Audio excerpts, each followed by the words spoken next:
dengan orang murtad, teman-teman sekalian. Orang yang murtad juga sama. Kalau tadinya Islam, lalu dia keluar dari agama, itu pernah terjadi di zaman Nabi SAW.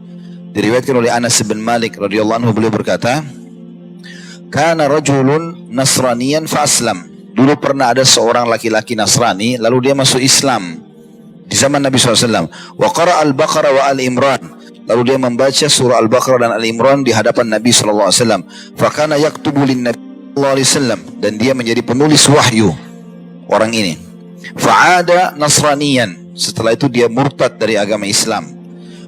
Fakana yakul, dan dia menyebarkan isu, ma yadri Muhammadun illa ma katabtu lahu. Tidak tahu kecuali apa yang aku tulis untuk dia. Jadi maksudnya itu semua dusta saja, gitu kan. Maka fa'amatahu Allahu fadafanuh. Pada saat dia selesai mengucapkan kalimat itu, Allah pun mematikan orang ini. Kemudian teman-temannya orang-orang Nasrani menguburkannya. Fa'asbaha waqad lafadhathul ard. Dan pada saat besok paginya, bumi mengeluarkannya, tidak diterima oleh bumi. Faqalu hadza fi'lu Muhammadin wa ashabihi lamma haraba minhum. Maka orang-orang Nasrani di situ mengatakan, ini adalah perbuatannya Muhammad dan teman-temannya, karena merasa marah kenapa orang ini meninggalkan agamanya.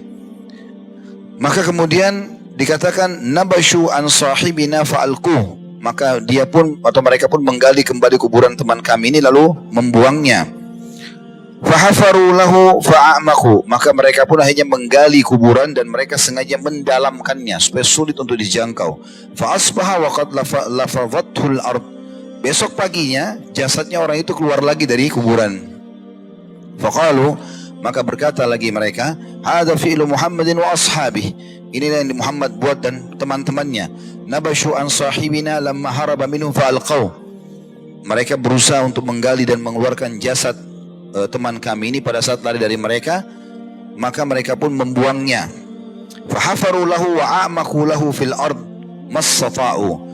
Kemudian mereka pun akhirnya menggali lebih dalam lagi kuburan tersebut semampu mereka, sangat dalam. Kemudian mereka menguburnya. Fa asbaha wa qad lafadhathul ard. Tapi ternyata hari ketiga tetap saja dia keluar atau dikeluarkan oleh bumi. Fa alimu annahu laisa minan nasi fa alqaw. Maka akhirnya mereka sadar ternyata itu bukan perlakuan manusia tapi dari Allah Subhanahu wa taala. Maka akhirnya mereka membiarkan jenazah orang yang murtad tadi ini tergeletak di situ. Jadi sebab siksa kubur yang pertama adalah tentang masalah ini. Oleh karena itu teman-teman sekalian, kita harus perhatikan baik-baik. Walaupun kita sudah muslim, harus hati-hati. Jangan sampai terlintas dalam hidup kita hal-hal yang membatalkan syahadat kita.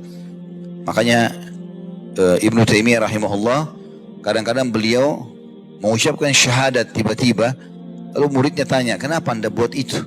Beliau bilang, saya khawatir jangan sampai ada detik-detik hidup saya yang saya lakukan kekufuran, saya tidak sadar lalu saya mati, maka saya masuklah ke dalam neraka. Makanya kita ada pengulangan syahadat pada saat azan. Sehari kita sholat 5 waktu. Selalu muadzin bilang, asyhadu an la ilaha illallah wa asyhadu anna Muhammadar Rasulullah. Lalu kita yang dengar disuruh apa? Ikuti, kan gitu. Berarti kita 5 kali ulangi syahadat kita sehari dari azan saja. Belum tasyahud. Asyhadu an la ilaha illallah wa asyhadu anna Muhammadar Rasulullah, tasyahud. Kalau kita hitung tasyahud kita itu, sholat wajib, sholat sunnah, banyak sekali. Bisa puluhan kali. Belum tahajudnya, belum duhanya, belum sholat qabliyah, sholat ba'diyah, sholat wajib, banyak. Sholat wudu, sholat sun, sholat taubat, dan seterusnya. Maka syahadat ini memang sering diulangi. Karena memang dikhawatirkan seseorang bisa kufur. Ya, kita tidak tahu.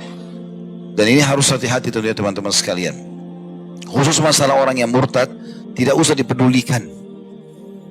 Kalau orang murtad, justru dia harus diberikan peringatan tegas. Kalau dia tidak mau, kalau ada pemerintah Islam, hukumnya dipenggal sebenarnya.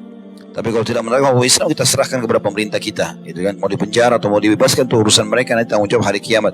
Tapi dalam Islam tidak bisa main-main karena menolak kebenaran, gitu.